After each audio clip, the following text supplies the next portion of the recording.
ক্রীড়া মন্ত্রণালয়ের উপদেষ্টা মহোদয় জনাব আসিফ সাহেব যিনি হয়েছেন, কোটা আন্দোলনের যে স্টুডেন্টরা আছে বা যে সমন্বয়কের ভেতরে একজন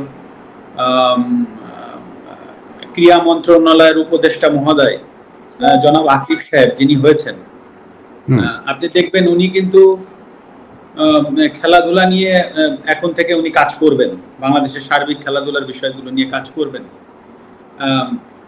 এখন যদি আল্লাহ না করুক কালকে একটা প্রবলেম হয়, আল্লাহ না করুক যদি কোনো একটা খেলাধুলায় কোনো জায়গায় প্রবলেম হয়, উনি কিন্তু প্রধান উপদেষ্টা মহোদয় ডক্টর ইউনূস স্যারের কাছে যাবেন বা সিনিয়র উপদেষ্টা মহোদয় যারা আছেন উনাদের সাথে আলোচনা করে এসেই কিন্তু উনাকে স্টেটমেন্ট দিতে হবে। ইটস ভেরি সিম্পল, কারণ উনি একটা দায়িত্বশীল জায়গায় আছেন। তো হুট করেই একটা সমস্যার সমাধান উনি একা কিন্তু এসে এই আপনাদের সামনে মানে প্রেসের সামনে হুট করে বলে ফেলতে পারবে না। তো দায়িত্বশীল জায়গাগুলোই কিন্তু অনেক কিছু চিন্তা করে কথা বলতে হয়।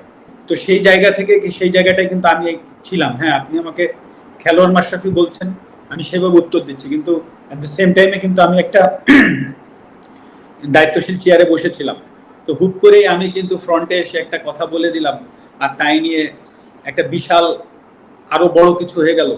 সেটার ট্যাকেল দেওয়ার ক্ষমতা আদৌ আমার আছে কিনা, বা বর্তমানে যারা কাজ করবেন তাদেরও কিন্তু এই জিনিসগুলো ভেবেচিন্তে কাজ করতে হবে। তো এটা কিন্তু ভেরি সিম্পল ব্যাপার। তো আমি যেটা বলতে চাচ্ছি যে হ্যাঁ, আমি ব্যর্থ হয়েছি, কিন্তু আসলে আমারও তো সীমাবদ্ধতা আছে বা ছিল, এটাও কিন্তু সত্য কথা। কিন্তু সেটাকে যে আমি এক্সকিউজ হিসেবে দাঁড় করাচ্ছি সেটা না, কারণ মানুষের দাবি ছিল, প্রথমত আমি একজন খেলোয়াড়, তারপরে আমি সংসদ সদস্য।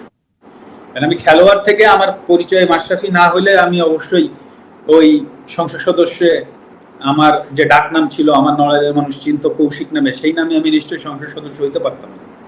তো খেলোয়াড় মাশরাফির জায়গায় যে আমি ব্যর্থ হয়েছি সেটা কিন্তু আমি একবারও বলছি না। বাট আপনি এট দ্য সেম টাইমে ভাবেন যে আমি একটা সংসদ সদস্য ছিলাম একজন, সেই পজিশন থেকে হুট করে আমি একটা মন্তব্য করার থেকে বরঞ্চ আমি ওইখানে যে সমাধানের চেষ্টা করাটা আমার জন্য আরো ইজি হইতো, বা আমি সেটাই চেষ্টা করেছি, সেটা হয়তো আমি পারিনি।